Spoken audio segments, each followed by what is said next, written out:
Hello everyone, welcome to IFS. तो students, आज हम करने वाले हैं पूरे ग्लाइकोलिसिस को समराइज इन दीज 20 पॉइंटर्स।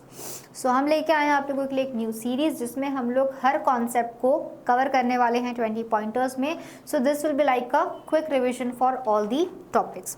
सो बात करते हैं ग्लाइकोलिसिस की। फर्स्ट ऑफ ऑल, ग्लाइकोलिसिस क्या होता है? तो ये हमारा एक ऐसा पाथवे है जहाँ पे हम क्या करते हैं, तो एक 6 कार्बन का जो मॉलिक्यूल है ग्लूकोज, उनको कन्वर्ट किया जाता है into a 3 carbon compound pyruvate. तो ऑफ कोर्स हम एक ग्लूकोज को यूज़ करेंगे और एक ग्लूकोज को यूज़ करके हम 2 मॉलिक्यूल्स ऑफ पायरुवेट का फॉर्मेशन करते हैं। जब ये स्टेप्स परफॉर्म किए जाते हैं तो इन स्टेप्स में हम लोग ATP और NADH का फॉर्मेशन भी परफॉर्म करते हैं। अगर हम बात करते हैं ग्लाइकोलिसिस की, this takes place in the cytoplasm. चाहे प्रोकैरियोट हो चाहे यूकैरियोट हो, हर सेल के अंदर ये जो पाथवे है ये परफॉर्म की जाती है इन दी साइटोप्लाज्म। अगर हम बात करते हैं बच्चों इस पाथवे की, तो ये पाथवे एक यूनिक पाथवे है क्योंकि ये पाथवे काम कर सकता है both at aerobic as well as anaerobic conditions. This pathway can work in aerobic condition, तो ऑफ कोर्स ये ATP का यील्ड ज़्यादा देगा हमें, और अगर ये काम करता है एनएरोबिक कंडीशन में तो हमको थोड़ा कम ATP मिलता है। अगर हम बात करते हैं कंप्लीट ऑक्सीडेशन ऑफ ग्लूकोज की, मतलब कि आपका ग्लाइकोलिसिस फिर TCA फिर ETC, तो एक ग्लूकोज से हम 32 ATP बना सकते हैं एरोबिक कंडीशंस में। बट अगर एनएरोबिक कंडीशन है बच्चों, तो इस कंडीशन में सिर्फ 2 ATP का ही फॉर्मेशन करवाया जा सकता है। So when we talk about the glycolysis, glycolysis एक मेटाबॉलिक पाथवे है जहाँ पे 6 कार्बन के ग्लूकोज से आप बना रहे हो 3 carbon molecule which is pyruvate. Now when we talk about the glycolysis बच्चों, ये अलग अलग स्टेप्स में परफॉर्म किया जाता है। टोटल 10 स्टेप्स परफॉर्म किए जाते हैं इन दी ग्लाइकोलिसिस। पहला जो शुरुआत के स्टेप्स होते हैं उसको हम लोग बोलते हैं प्रिपरेटरी फेज। ये होता है एनर्जी इन्वेस्टमेंट फेज, मतलब कि ये वो फेज है जहाँ पे ATP को यूज़ किया जाता है। उसके बाद जब हमारा पे ऑफ फेज आएगा तो वहाँ पे हम ATP को यील्ड करने वाले हैं, वो हमको मिलेगा। So when we talk about the preparatory phases, यहाँ पे सबसे पहले स्टेप में किया जाता है ग्लूकोज को कन्वर्ट किया जाता है इनटू ग्लूकोज 6 फॉस्फेट। यहाँ पे हम एक ATP को यूज़ करते हैं। This step is performed by the enzyme hexokinase, या इसको परफॉर्म किया जा सकता है बाय द एंजाइम ग्लूकोकाइनेज। अगले स्टेप में क्या होता है, तो ग्लूकोज 6 फॉस्फेट को कन्वर्ट किया जाता है इनटू फ्रुक्टोज 6 फॉस्फेट। यहाँ पे सिंपली हमारा एक आइसोमरेज एंजाइम काम करता है, तो नाम होता है उसका फॉस्फोग्लूको आइसोमरेज।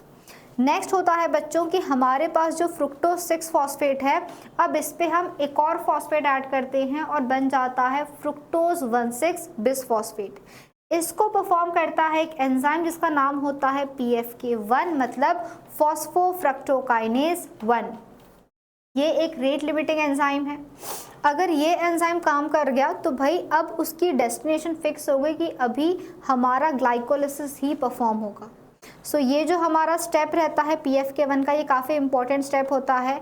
ये इरिवर्सिबल स्टेप होता है, रेट लिमिटिंग स्टेप होता है। बहुत सारे रेगुलेशंस जो है वो इस पर्टिकुलर एंजाइम पे ही करवाए जाते हैं। नेक्स्ट होता है कि अब जो हमारे पास बन चुका है फ्रुक्टोज 1,6 बिसफॉस्फेट, वो 6 कार्बन का मॉलिक्यूल जिसमें 2 फॉस्फेट है, अब उसको ब्रेक कर दिया जाता है यूजिंग द एंजाइम अल्डोलेज, और इससे बनता है हमारा डाईहाइड्रोक्सी एसीटोन फॉस्फेट प्लस बनता है ग्लिसरल्डेहाइड 3 फॉस्फेट। सो इस 6 कार्बन का बच्चों इस स्टेप में हो चुका है स्प्लिट, और स्प्लिट होके हम लोग 2 मॉलिक्यूल बना चुके हैं 3 कार्बन के। अब जो ग्लिसरल्डेहाइड 3 फॉस्फेट है ना, it can participate in the glycolysis, but जो डाईहाइड्रोक्सी एसीटोन फॉस्फेट रहता है ये पार्टिसिपेट नहीं कर सकता है ग्लाइकोलिसिस में। इसलिए DHAP को भी दोबारा से कन्वर्ट कर दिया जाता है इनटू ग्लिसरल्डेहाइड 3 फॉस्फेट। ये काम करता है एंजाइम ट्रायोज फॉस्फेट आइसोमरेज, और अब क्या होगा, तो ग्लिसरल्डेहाइड 3 फॉस्फेट के 2 मॉलिक्यूल्स बन चुके हैं।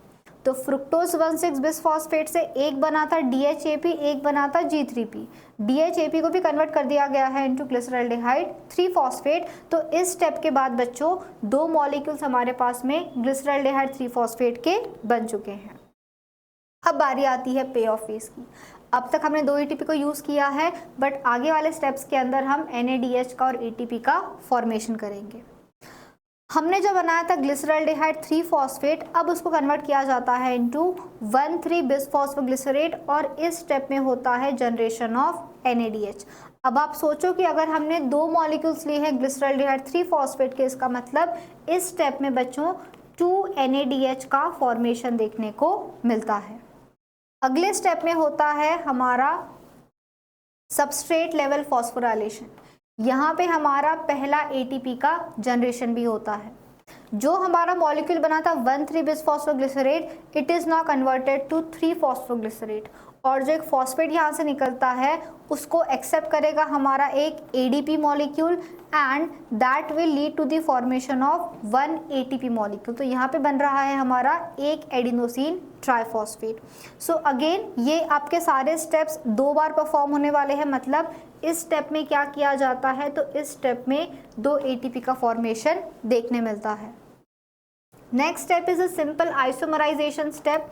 यहाँ पे 3 फॉस्फोग्लिसरेट से बनाया जाता है 2 फॉस्फोग्लिसरेट। बात आती है बच्चों इनोलेज की। इनोलेज हमारा एंजाइम यूज रहता है और ये कन्वर्ट करता है 2 फॉस्फोग्लिसरेट को into the phosphoenol pyruvate. Last में आता है हमारा पाइरुवेट काइनेज। पाइरुवेट काइनेज क्या करेगा, तो अब ये पेप को कन्वर्ट कर देता है into pyruvate and finally again there is production of 1 ATP। तो भाई ये तो स्टेप्स हमारी 2 बार हो रही थी, तो इस तरीके से बच्चों 2 ATP का फॉर्मेशन हमको देखने मिलेगा। तो आप देख सकते हो सारे स्टेप्स में हमने क्या क्या देखा, तो भाई यहाँ पे हमने एक ATP को यूज़ किया है। In the third step as well 1 ATP has been utilised, but gain क्या है, तो 4 ATP, 2 यहाँ पे 2 लास्ट स्टेप में। सो ओवरऑल क्या देखा है, 4 ATP हमने गेन किया बट 2 को हमने यूज़ कर लिया। तो नेट गेन जब हम बात करते हैं तो नेट गेन में हम लोग सिर्फ 2 ही ATP को काउंट करते हैं।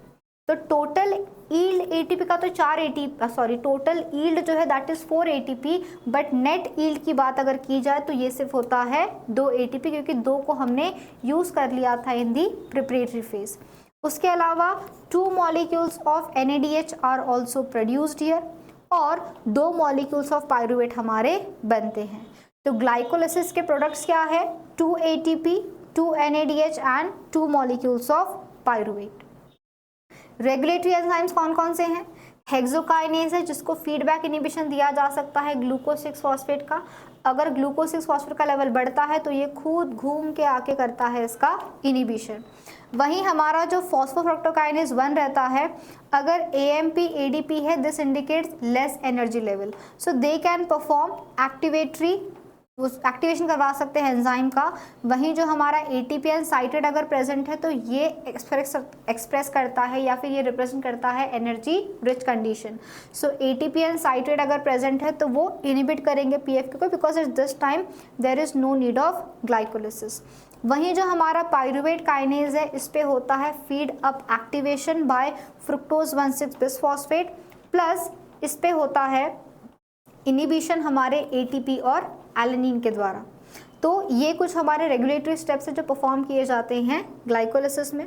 यहाँ पे PFK1 जो है ये होता है हमारा मेन कंट्रोल पॉइंट, ये रिस्पॉन्ड करता है सारी की सारी एनर्जी नीड्स की तरफ।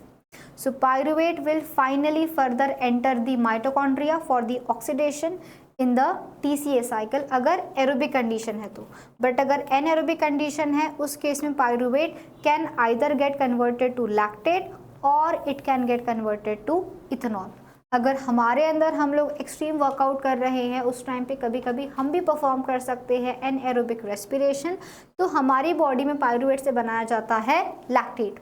But there are certain organisms जैसे कि ईस्ट होता है, इनके अंदर देखा जाता है कि अगर एनएरोबिक कंडीशंस है तो ये परफॉर्म करते हैं आपका anaerobic respiration and they will convert pyruvate into the ethanol molecule, उसको हम बोलते हैं अल्कोहलिक फर्मेंटेशन।